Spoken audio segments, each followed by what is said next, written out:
En avançant, notre prodige sentit une présence bestiale et voulut tout de suite rebrousser chemin. Avant même qu'il n'ait pu aviser Thomas, un grand ours polaire, affamé et énervé par la chaleur, émergea de la cavité. Il courait en direction de Thomas, et Redash eut à peine le temps de le pousser pour l'empêcher d'être frappé par son immense patte. C'est Redash qui reçut le coup et qui tomba au sol. L'ours alla pour le rouer avec ses pattes, mais Redash regarda la bête et dans les yeux et formula un non dans sa tête. Pendant un moment, l'ours sembla déstabilisé, comme si le refus de Redash traversait l'esprit de la bête. L'homme se redressa et mit les mains devant lui. Redash se faisait imposant, et il se mit à parler à la bête tout en faisant semblant qu'il était un géant. « Nous sommes des ressuscités, des miraculés. Va-t'en d'ici. » Redash se mit à reculer lentement, tout en continuant à parler à l'ours sur un ton calme mais ferme. La bête resta immobile un moment avant de se brasser la tête en poussant un rugissement. Elle tourna les talons et se dirigea vers Thomas. Redash voulut lui crier de ne surtout pas courir, mais trop tard. Thomas prenait déjà ses jambes à son cou et l'ours se mit à sa poursuite. Redash partit à leur trousse, mais la bête et Thomas couraient tous les deux plus vite que lui. L'ours était sur le point de rattraper Thomas, quand un inconnu lui sauta sur le dos. Redash ne vit pas bien le mouvement, mais un grand guerrier venait de sauter du haut d'une petite colline et de tomber sur le dos de l'ours. Il roula ensuite sur le côté et brandit une grosse épée devant lui. Redash remarqua à ce moment qu'en sautant, l'homme avait planté son épée dans le dos de la bête et qu'il l'avait retirée alors qu'il roulait sur le côté. Le guerrier piqua de nouveau l'animal et l'atteignit au flanc. L'ours se mit à reculer en chialant, mais le guerrier ne lui laissa pas la chance de fuir et frappa avec son épée en atteignant cette fois-ci la bête à la tête. L'ours tomba au sol, mais il n'était pas mort.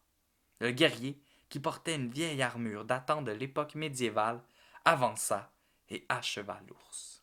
Le coup fendit la gorge de l'animal, qui poussa un dernier râle et mourut. Le silence planait, alors que Redash observait l'inconnu. Thomas se trouvait par terre, près d'un rocher, et se releva pour remercier l'individu. « Merci, merci monsieur, merci beaucoup. Vous m'avez sauvé la vie. » L'homme ne répondit pas, mais il acquiesça de la tête.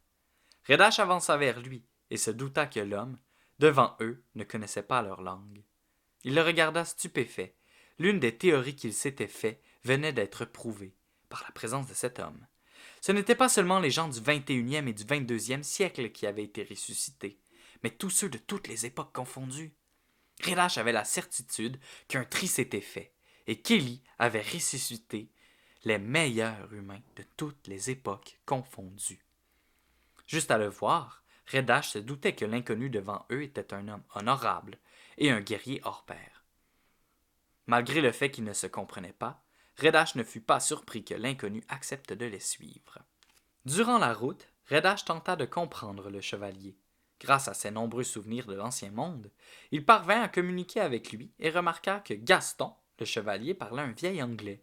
Cependant, à mesure qu'il avançait dans ce monde, l'anglais de Gaston et la langue des deux compagnons se mélangeaient. Le trio, en discutant, formait une toute nouvelle langue, une langue propre à eux. Gaston, que Redash surnommait Gaillard, ou Gaston le Gaillard, était réservé, mais de bonne compagnie. Il parlait rarement, mais portait un regard respectueux envers la vie. Il chassait pour se nourrir avec un respect digne des vieilles cultures amérindiennes, même si celle-ci n'avait rien à voir avec l'endroit d'où il semblait venir. Il faisait du feu le soir et se recueillait, au matin, dans la prière. Quand Thomas lui demanda qui il priait, Gaston lui répondit qu'il priait les visages dans le ciel, et que s'il portait attention, ces derniers lui parleraient peut-être. Redash préférait de loin méditer que de prier. Il s'aperçut qu'en méditant, plusieurs secrets enfouis dans son passé refaisaient surface. À mesure qu'il avançait, Redash remarqua que Gaston et Thomas oubliaient leurs souvenirs de l'ancien monde, tout en conservant les connaissances acquises dans leur ancienne vie.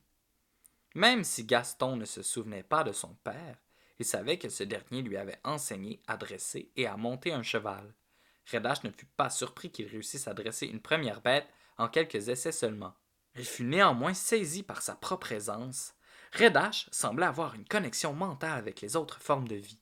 En regardant Thomas dans les yeux, il lui arrivait de capter une pensée. En regardant Gaston, il pouvait parfois prédire ce qu'il allait faire. En se concentrant sur un cheval, il semblait capable de le calmer et de l'apprivoiser. Une fois à cheval, le trio mit seulement 2 jours à atteindre la cité épargnée par la catastrophe et le nettoyage des entités. La cité en question semblait vide de vie humaine, mais plusieurs créatures y rôdaient déjà. Le trio arriva en plein jour sur une route de béton. Redash avait un souvenir d'automobile et il fut surpris de ne pas en trouver beaucoup à cet endroit. Il remarqua les nombreux rails et avisa un système de transport en commun ingénieux. Le ressuscité se rappela que certaines cités avaient contrôlé, voire banni les automobiles dans les années 2040. Il ignorait le nom de la ville, mais il devait se trouver dans l'un de ces endroits modernes. Le trio se mit à visiter la ville, alors que le gaillard les suivait en montant la garde. Le premier jour, Redash retrouva dans une boutique la carte de la ville et réussit à la décrypter en quelques minutes à peine. Dans cette même boutique, ils retrouvèrent de l'essence pour les quelques voitures en bon état, des vivres et de l'eau en bouteille. L'eau et les vivres se trouvaient derrière de grandes grilles, comme s'il s'agissait d'armement ou d'or. C'est grâce à son intuition que Redash retrouva les clés pour ouvrir les grilles. Les jours suivants, Redash, le gaillard et Thomas recueillèrent des outils, des livres, des cartes et les déposèrent dans un grand camion. Redash réussit en quelques heures à réparer le camion et à le conduire. Le trio décida d'apporter leurs trouvailles dans la mairie, qui se situait près de la base militaire. Le vrai travail allait pouvoir commencer. En arrivant à la mairie, Thomas décida qu'il allait installer le groupe et tout décorer pour eux. Après avoir inspecté les nombreuses pièces, il se mit à déplacer les décorations et à jeter ce qui ne lui convenait pas. Il trouva aussi de quoi faire de la peinture et de la musique, et fut heureux de pouvoir reprendre ses activités artistiques. Quant à Redash, il visitait la base militaire accompagné de Gaston le gaillard. Ce dernier l'aidait à déplacer les caisses lourdes et à ouvrir les portes de métal. Redash retrouva plusieurs armes, des fusils et des munitions. Hésitant entre détruire les armes et les cacher, il décida de les laisser là où il les avait trouvées. La base militaire était un endroit difficile d'accès. Plusieurs portes fermées demandaient des codes d'ouverture, parfois même des reconnaissances digitales. Et Redash se doutait qu'un certain bunker devait contenir des bombes et d'autres équipements plus dévastateurs encore. Écœuré par la bêtise humaine, notre ami décida de changer de décor. Les jours suivants, il les passa à l'hôpital. Alors que le gaillard tentait de percer les secrets de la base militaire, Redash se rendit compte qu'il éprouvait beaucoup plus de plaisir et d'admiration en découvrant l'hôpital.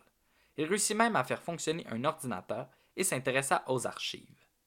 Redash pouvait lire des centaines de pages par jour sur la biologie et la médecine. Il trouva aussi des archives d'alchimistes et plusieurs recherches sur les mutations génétiques. Le trio se retrouvait le soir pour manger dans la mairie, de plus en plus aménagée par Thomas. Thomas inventait justement des recettes savoureuses et passait son temps à écrire leur histoire. Plusieurs semaines se déroulèrent ainsi dans la cité que Thomas baptisa en l'honneur de Redash Ormisome. Un jour, Gaston ne se présenta pas pour l'habituel souper. Redash et Thomas se rendirent à la base militaire pour voir ce qui retenait leur ami. En avançant dans les couloirs sombres, Redash eut un mauvais pressentiment. Avant même de le voir, il savait que quelque chose de terrible et de douloureux venait d'arriver à son ami. Gaston avait réussi à ouvrir une porte blindée. Il semblait y être parvenu en utilisant un système de levier et sa force presque surhumaine.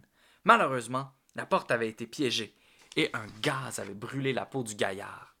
Quand Redash et Thomas le trouvèrent, il respirait à peine. Thomas se remit difficilement de la vision de Gaston étendu sur le sol, brûlé. Les heures suivantes furent cruciales. Redash ne parvenait pas à stabiliser Gaston. Et quand ils le transportèrent à l'hôpital, ce dernier ne vivait plus. Thomas pleurait en dehors de la chambre en récitant un poème de son propre cru. Redash regardait Gaston, nu, son armure posée sur le bord du lit. Il contemplait le gaillard et tenta une fois de plus de le réanimer. Ce faisant, Redash sentit l'esprit de Gaston non loin de lui. Le jeune prodige ferma les yeux et tenta de le contacter. Il demandait à Gaston de ne pas les abandonner, de revenir dans son corps. Il lui promettait qu'il prendrait soin de lui comme lui avait pris soin d'eux. Gaston ouvrit les yeux et bougea un doigt. Redash lança un cri de joie alors que Thomas entrait dans la chambre et tomba à genoux au pied du lit. Un autre miracle s'était produit. Cette fois-ci, Ce n'était pas Élie qui l'avait fait, mais Redash.